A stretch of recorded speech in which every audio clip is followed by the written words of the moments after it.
Hey hi everyone, welcome back to my new mini blog. So আজ থেকে আমি decide করেছি যে আমি ডেলি ব্লগ দিব।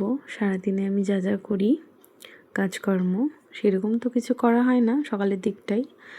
যাই হোক, তো সকাল সকাল উঠেই বিছানা টিছানা ছেড়ে চাদরটা চেঞ্জ করে নিলাম, কারণ আগের দিনের ঝড় বৃষ্টিতে প্রচুর ধুলোবালি পড়ে গেছিলো। নতুন চাদর কিন্তু চেঞ্জ করতে হলো।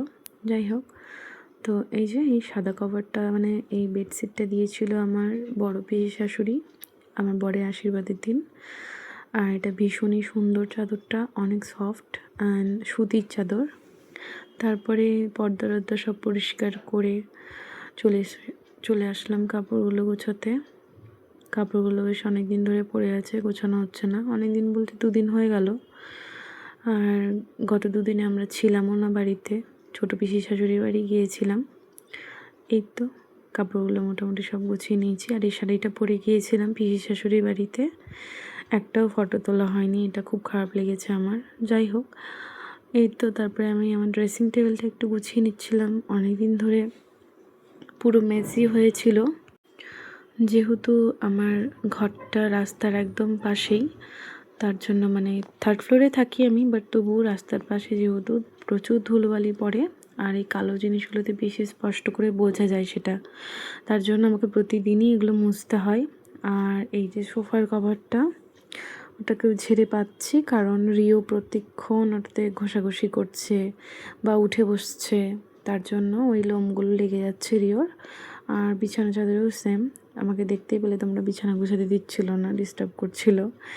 যাই হোক, এর তো মোটামুটি সব কাজ আমার হয়ে এসছে। বিছানা গোছানো হয়ে গেল, সোফা গোছানো হয়ে গেল, আর এই সাইড টেবিলটা একটু গুছিয়ে নিচ্ছি। এই জায়গাগুলোতে প্রচুর ধুলা পড়ে, কারণ একদম এটা আমার ব্যালকনির সামনেই আছে যেহেতু। আর এই তো আমার হেল্পিং হ্যান্ড যিনি আছেন আন্টি, উনি তো কেবলই ঝাড় দিয়ে মুছে চলে গেলেন, কিন্তু আমাকে আবার করতে হলো, কারণ আমি আবার চাদর টাদর পাতলাম যেহেতু। আর এই তো আমি চলে যাচ্ছি স্নানে। স্নান থেকে বেরিয়ে এবার কিছু কাপড় ছিল যেগুলো আমি কাচলাম, ওই কাপড়গুলোকে ব্যালকনিতে মেলে দিচ্ছি। আর পাশের আমাদের যে বাড়িটা, সেটা হচ্ছে একতলা ছিল, সেটা এখন 4th ফ্লোর হচ্ছে যেহেতু, তার জন্য একদম রোদ আসে না, ঘরের মধ্যে ছায়া হয়ে গেছে পুরো জায়গাটা। যাই হোক, এর তো স্নান টান করে আমি সিঁদুর পরে চলে আসলাম ছাদে।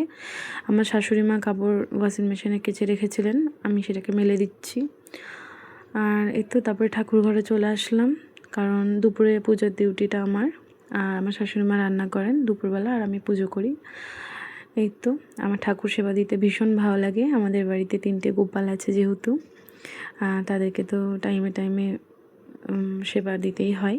যাই হোক, তারপরে চলে আসলাম ছাদে আবারও ফুল তুলতে। 2টো জবা ফুল হয়েছে, কি সুন্দর দেখতে, তাই না বলো? আর এই গরমের এই নয়নতারাগুলো ভীষণ সুন্দর লাগে দেখতে। আর এই ফুলটাকে কি বলে আমি জানি না, তবে আমাদের বাড়িতে হয়, আছে গাছটা। আর এই যে কিছু গাঁদা ফুল ছিল যেগুলো গরমের জন্য পুরো একদম নষ্ট হয়ে গেছিলো, ভাবলাম একটু ধুয়ে নিয়ে তারপরে পুজোতে ব্যবহার করি। এ তো সিংহাসনটা আমার সাজানো হয়ে গেছে, একটু চন্দন বেটে নিচ্ছি, কারণ আমরা প্রতিদিনই চন্দন বেটে ওই তুলসী পাতা দিয়ে ঠাকুরকে সেবা দিই, তার জন্য। যাই হোক, তোমরা কারা কারা এরকম করে পুজোর জোগাড় করো অবশ্যই আমাকে জানিও, আর কোনো ভুল ত্রুটি হলে অবশ্যই আমাকে সেটা বলে দিও। আর আজকে ভোগের মধ্যে আছে শসা, আর আছে হচ্ছে কমলা লেবু, আর তো নকুলদানা দিয়ে আমি ভোগ দিয়ে দিয়েছি ঠাকুরকে। আমার ভোগ দেওয়া কমপ্লিট, পূজা কমপ্লিট হয়ে গেল। দেন আমি চলে আসলাম নিচে চাদরটা নিয়ে, চাদরটা অলরেডি শুকিয়ে গেছে, এটা শাশুড়ি মায়ের ঘরে এবার রেখে দেবো।